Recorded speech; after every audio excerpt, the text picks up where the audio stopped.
everybody, it's ASTRODE. Relationships and synastry, that's my specialty, right? Making astrology real simple and easy. I hope everyone's doing well and had a really good Saturn conjuncting Mars week, right? It was an intense one. It was real intense. And with Mercury going retrograde. Now, I mean, everybody's situation is really different, how things happen. But today, this week, I'm going to talk about what's going on this week in this video. And hopefully, by the end of this video, you'll be updated with what's going on and how you can navigate through this week. If you haven't already, make sure you have liked, shared, and subscribed to this video and subscribe to the Astrology channel with all these awesome astrologers, psychics, and tarot readers here. But yes, and I'm ASTRODE. You can also follow me on Instagram at ASTRODEEstars5. All right. So let's talk about what this terrain is and what was going on here. We had Mercury in retrograde. And I also got some questions I want to answer about this Mercury retrograde that we got going on here. Also, correction I wanted to make. In a couple videos I did back, I said that Mercury was going to retro into Pisces, and it was not. It just went a little further into Aries. So when it goes forward on April 15th, it's going to be going forward in Aries. So I'm going to talk about that, and I'll be here to talk about that next week as well. So let's talk about this here. All right. What is going on? We're going to have Sun squaring Pluto on April the 11th. I got some company. Mom's here trying to distract me, and I'm not going to let her. So we got on April the 11th, the Sun is going to be squaring Pluto. That's going to be a little tough here. That's going to be a little tough. And then we have Mars is going to be trining with Venus, which is nice. And then Venus is going to be sextiling with Neptune. So I'm going to break that down. But first, like I said, it's very interesting how, everybody's experience is different.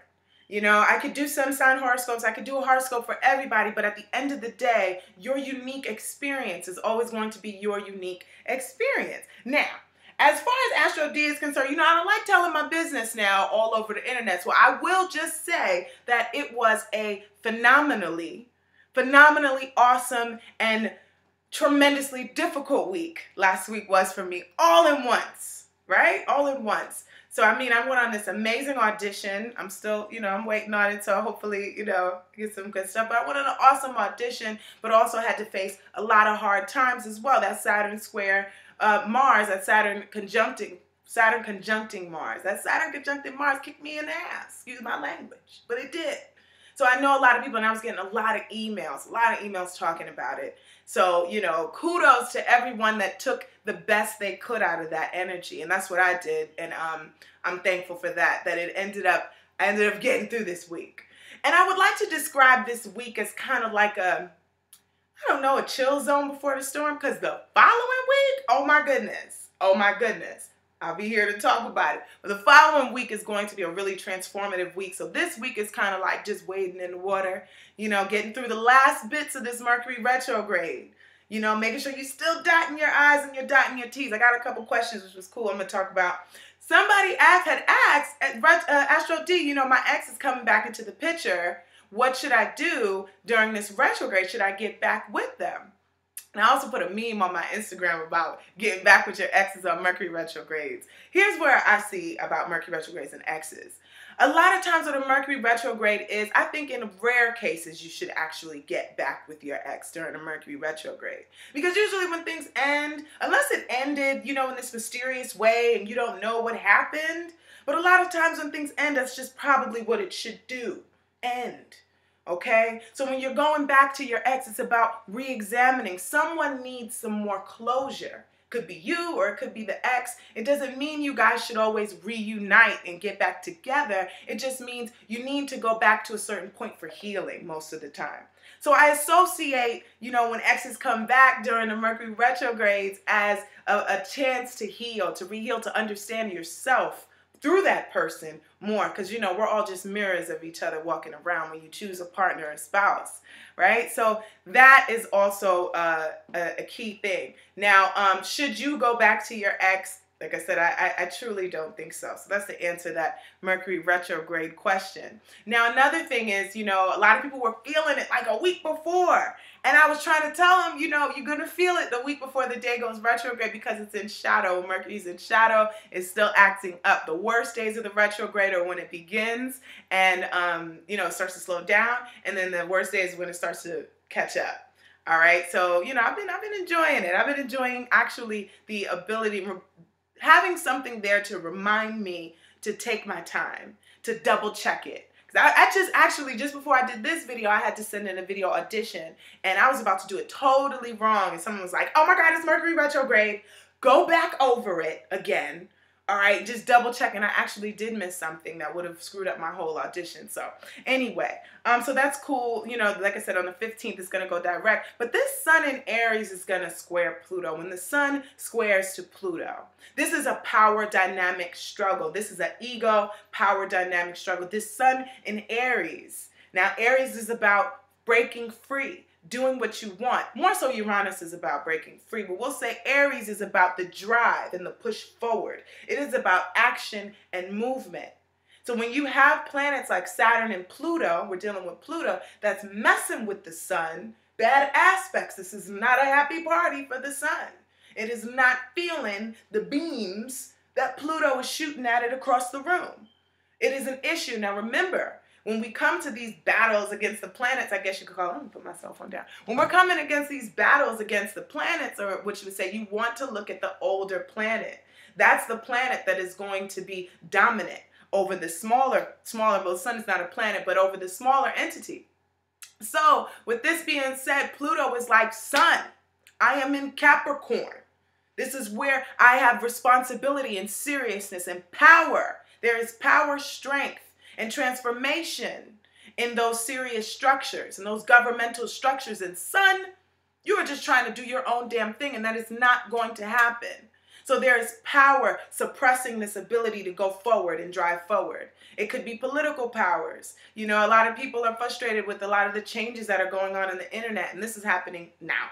Pretty much happening now. There's a lot of political changes going on here. And the sun, which is on its climb starting in Aries, which I love, you know, the sun is trying to lift up here and Pluto is suppressing it through power and structure here, right? And this is a square. So this is also power dynamics, arguments here. The sun, arguments and people of power and authority. You'll see some political figures going at it, okay? So this is, you know, I'm the man. No, I'm the man, pressing my finger down on you because I'm Pluto, okay?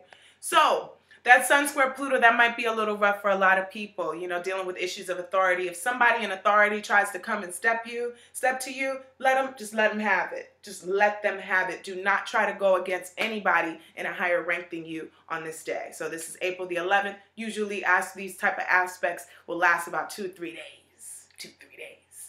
All right, and now we're going to talk about this Venus trining Mars. Now, when Venus and Mars hook up, that's what I'm saying, you know, it's tough a little bit, and then you got something to kind of soothe it out a little bit. So this is where the passion for pleasure and the drive for pleasure increases. It's in harmony, right? Venus and Mars are at a party, and they're feeling each other right now. So that's how I would describe this aspect. They're in harmony. So a lot of people, your sense of drive and the sense of pleasure are going to co-mix. Some people might be hooking up around that time. Usually if you have that as an aspect individually in your chart, I'm telling you, every time it comes in my chart, there's potential for a hookup. Now, if I decide to take that potential, that's on me. But a lot of times there is, and I notice it, or you might start to feel the feelings. Okay, feel the feelings when you're feeling that transit. If you know what I mean. If you really want to know what I mean, hit me up. Send me a DM or something, and I'll tell you exactly what I was talking about. So, all right, so that Venus sextiling. So, okay, so Venus will trine Mars. What date is this? Also on the 11th. So you got these dual energies going on. What are you going to focus on? That's on you. So, next, we have Venus and Mars sextiling with Neptune. Now, usually anytime we start messing with Neptune, man, you know, this is where we get some confusion going on. And I think a lot of time people really need to focus and make sure that there's no confusion going on, especially being with this Mercury retrograde. And then you have Venus, okay, and Mars hitting off with Neptune. So, I mean, what date is this? Okay, this is in between the 11th and the 15th. So you're still going to be feeling that Venus trine Mars energy. So I think some people could really be hooking up and having a good time, you know, in the midst of this, you know, Pluto square Mars issue. I think people still could have the opportunity to have a very nice experience, very like mystical, spiritual experience here. You know, and still, even when it, honestly, when we're dealing with Neptune, I seriously look at whether, even if it's a trine, if it's a sextile, there's still an element of something that is unclear. There's still an element of things that, you know, are nebulous and, you know, from the imagination, right? So we have to also be careful. So if you do have an awesome experience here, just make sure your feet are planted on the ground with this Venus and Mars sextiling Neptune, right? Our drives may be more on a feeling intuitive level on this day. When Mars and Neptune go in the hand, this is dealing with the intuition. But sometimes Neptune waters down Mars a little bit, because if you think about it, Mars is a planet of war. Mars is about going for, you know, directness, you know, it's about argumentiveness, it's about aggression, right? And Neptune is about kind of the total opposite. Neptune is about peace, man. You know, Neptune is about taking it to a higher level spiritually, right? So what does Neptune do to Mars? Sometimes Neptune kind of waters Mars down. That fire pretty much just throws it and makes it into steam. That's what happens with the elements. It makes it into steam. So, you know, some people may not be feeling as aggressive, you know, in pursuit with the Venus sextile Mars. This softens a lot of the aggression, I think, that could be going on. So that's pretty cool. I found my lipstick, guys. I know somebody was commenting on my lipstick and I was just excited. I was like mad because I was like, man, I only have one lipstick and I need to go lipstick shopping. And I finally did and I'm real excited anyway. So I had to add that part in. So yes, that's the Neptunian aspect, talking about the, you know, the cosmetic stuff. So in all, I think this is going to be a pretty good week. Like I said, in the interim of next week, all right, the sun is going to enter Taurus. We're going to have a new moon, right? Mercury's going to go forward. A lot of information that we've been waiting for is going to be coming soon. This is still in the waiting process. This is still that time to be patient. You know, Mars isn't completely away from Saturn either. Mercury is still retrograde. Jupiter is retrograde, which I kind of like this Jupiter retrograde. I can't front, man. A lot of old opportunities are coming back that I actually really needed, or things that I've been wanting to happen for a very, very, very long time. This Jupiter retrograde is like going right back and making sure, like, let's just make sure she gets this one last chance here. So that's also pretty cool. So a lot of people ruled by Jupiter and Pisces, you should be experiencing that. The ability to possibly make a restart, to possibly do something over again, you know, as far as the direction of your life and where you're going here. So I hope that this week is amazing for everybody. You know, I hope it's an amazing week and everybody can drive forward. It's an easier week than it was last week. So it should really be smooth sailing for a lot of people, especially if last week was an easy week for you.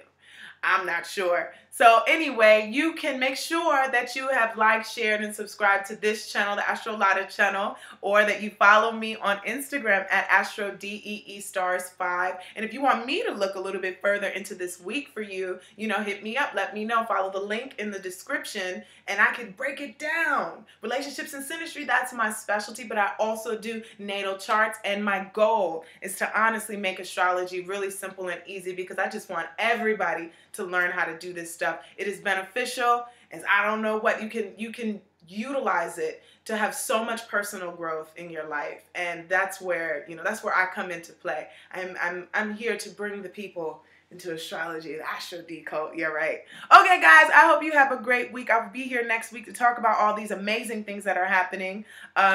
Take care. Have a great weekend.